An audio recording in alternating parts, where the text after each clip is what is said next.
Hello friends, welcome back to this channel. दोस्तों, इस video में हम बात करेंगे जीटीएल इंफ्रास्ट्रक्चर लिमिटेड के लिए। बट उससे पहले आपसे रिक्वेस्ट करना चाहूँगा कि अगर आप चैनल को फर्स्ट टाइम देख रहे हैं, प्लीज़ मेक श्योर कि सब्सक्राइब करके बेल आइकन को हिट कर लीजिए ताकि आपको आने वाले समय में वीडियोस की नोटिफिकेशन मिस ना हो। और दूसरी रिक्वेस्ट कि अगर आप डीमेट या ट्रेडिंग अकाउंट ओपन कराना चाहते हैं, डिस्क्रिप्शन बॉक्स में लिंक आपकी मदद के लिए दिया गया है। अपस्टॉक में अकाउंट ओपन कराना बहुत ही सिंपल प्रोसेस है, आप देख सकते हैं। दोस्तों, सबसे पहले हम जीटीएल इंफ्रास्ट्रक्चर लिमिटेड के स्टॉक प्राइस की सिचुएशन को देखेंगे। देखिए, पास्ट के 1 मंथ की अगर हम बात करें तो इस कंपनी के स्टॉक में लगातार हमें अपर सर्किट लगा हुआ दिखाई दिया। हालांकि किसी किसी दिन में यहाँ पे डिप भी देखने को मिला, लेकिन वो डिप सस्टेन नहीं कर सका और ये अपने आप को अपर सर्किट के ऊपर लगा लिया। लास्ट ट्रेडिंग सेशन में देखें तो 2.30 के ऊपर ओपन हुआ और 2.40 के अपर सर्किट के ऊपर हिट तो किया, लेकिन बंद नहीं हुआ। बंद हुआ 2.35 के ऊपर 2.17% की तेज़ी के साथ। 2.20 का लो भी बनाया। इसका लोअर सर्किट 2.20 का था, अपर सर्किट 2.40 का था। दोनों हिट किया और 2.35 के ऊपर फाइनली सेटल हुआ एनएससी के ऊपर, जहां वॉल्यूम अगर आप देखें तो 22,64,86,698 जनरेट हुआ लास्ट ट्रेडिंग सेशन में। अगर मार्केट कैप की बात करें इस करस्पॉन्डिंग पॉइंट्स के इस प्राइस पॉइंट के करस्पॉन्डिंग तो 2,965 करोड़ रुपए है। दोस्तों, जीटीएल इंफ्रास्ट्रक्चर लिमिटेड को लेकर के कुछ आंकड़े हैं एक बिजनेस स्टैंडर्ड के एक आर्टिकल के मुताबिक रिलीज़ किया गया, जिसको मैं आपको समराइज बेसिस पे बताना थोड़ा ज़रूरी समझता हूँ, क्योंकि ये बातें जो हैं आपको ट्रैक करते रहना चाहिए। देखिए, जीटीएल इंफ्रास्ट्रक्चर लिमिटेड, जैसा कि आपको पता है, ये टावर प्रोवाइड करती है टेलीकॉम ऑपरेटर्स को और 22 के 22 सर्कल्स में इसके टावर्स फैले हुए हैं। जीटीएल इंफ्रास्ट्रक्चर लिमिटेड के अंदर काफ़ी तेज़ी के बाद थोड़ा सा करेक्शन जब हुआ था, तभी ये खबर अपडेट करी गई। अब देखिए, यहाँ पे जीटीएल इंफ्रास्ट्रक्चर लिमिटेड के अंदर अगर आप देखें तो पास्ट के 10 ट्रेंड जब ये अपडेट हुई थी आर्टिकल, तो 10 ट्रेडिंग सेशंस में अगर इसने देखा जाए तो 50% का रिटर्न दिया है अपने इन्वेस्टर को मात्र 10 दिनों में। ईयर टिल डेट में अगर हम इसके स्टॉक की बात करें तो 198.55%, लगभग 200% से भी ज़्यादा ऊपर की तेज़ी दिखा चुका है, जबकि बेंचमार्क सेंसेक्स सिर्फ और सिर्फ 22.50% ही ग्रो कर पाया है इसी पीरियड के लिए। टेक्निकल फ्रंट पे देखें तो रिलेटिव स्ट्रेंथ इंडेक्स 51.78% के आसपास यहाँ पे मेंशन किया गया है।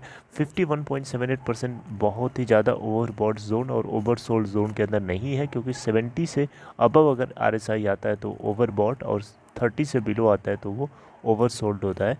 आरएसआई एक ऐसा पैरामीटर होता है जो 0 से लेकर 100 के बीच में ऑसिलेट करता रहता है।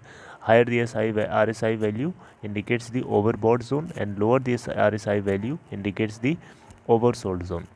Okay, it's just like a pH scale.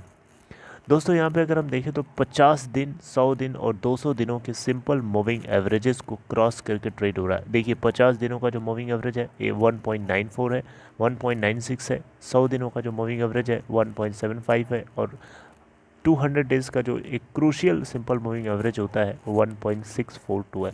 तीनों के ऊपर चढ़ के ट्रेड हो रहा है। जीटीएल इंफ्रास्ट्रक्चर लिमिटेड ने 207 करोड़ का लगभग लॉस पोस्ट किया था Q2 के अंदर, यानी सितंबर 2021 के अंदर, जबकि सितंबर 2020 के अंदर 171.95 करोड़ का नेट लॉस पोस्ट किया था। नेट सेल्स में अगर आप देखें तो 363.79 करोड़ की करी थी Q2 सितंबर 2021 के अंदर, जबकि सितंबर 2020 के अंदर 5.24% डाउन सेल्स किया था। यानी इस बार इनको Q2 के अंदर सेल्स में ईयर ऑन ईयर बेसिस पे ग्रोथ देखने को मिली है 5.24% से। जीटीएल इंफ्रास्ट्रक्चर लिमिटेड, जैसा कि मैंने आपको बताया, टेलीकॉम टावर्स प्रोवाइड करता है, ऑफर्स करता है टेलीकॉम ऑपरेटर्स को, जो सारे के सारे टेलीकॉम ऑपरेटर्स के द्वारा शेयर किए जाते हैं भारत देश के अंदर। और लगभग 28,000 से भी ज़्यादा, 28,000 के आसपास टेलीकॉम टावर्स हैं, जो 22 के 22 यानी 22 टेलीकॉम सर्कल्स में लोकेटेड हैं पूरे अक्रॉस इंडिया।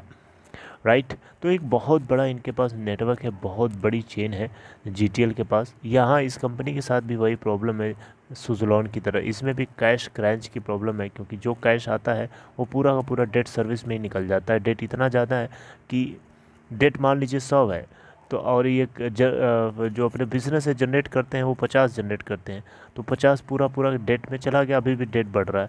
यानी कर्जे के बढ़ने का जो रेट है वो इनकी कंपनी के थ्रू जो प्रॉफिट आने का रेट है उससे कहीं ज़्यादा है। तो जब तक प्रॉफिट आने का रेट कर्जे के बढ़ने के रेट से ज़्यादा नहीं होगा तब तक ये कंपनी प्रॉफिटेबल कैसे हो सकती है, मेरी बात समझ रहे हैं। तो इसी काम को या इसी गोल को अचीव करने के लिए कंपनी जो है अपने जो बैलेंस्ड जो डेट है उसको रीफाइनेंस करना चाहती है, यानी उसको जो है रीस्ट्रक्चर करना चाहती है बेसिकली। और इसी को लेकर के जो इन्होंने बेसिकली एक अपील फाइल किया था।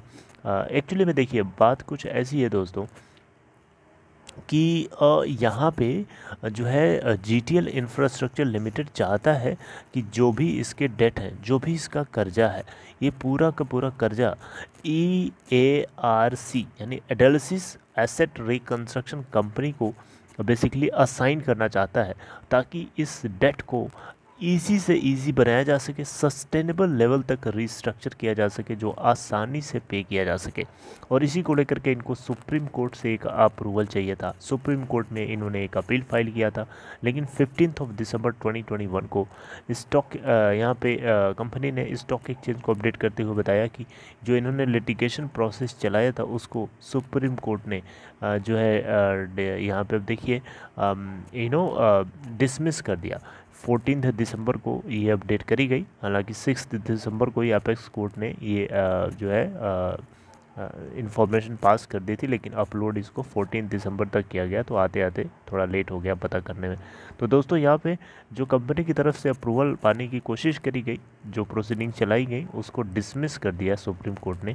और सुप्रीम कोर्ट ने कहा कि ये सारी की सारी इन्फॉर्मेशन या जो कुछ भी है ये फाइनेंशियल या बैंक इंस्टीट्यूशंस तय करेंगे, क्योंकि पैसा उन्होंने दिया है, लोन उन्होंने दिया है, राइट। और यहाँ पे वही डिसाइड करेंगे कि क्या होनी चाहिए वैल्यू और क्या होना चाहिए असेसमेंट, ये सारी बातें वही डिसाइड करेंगे।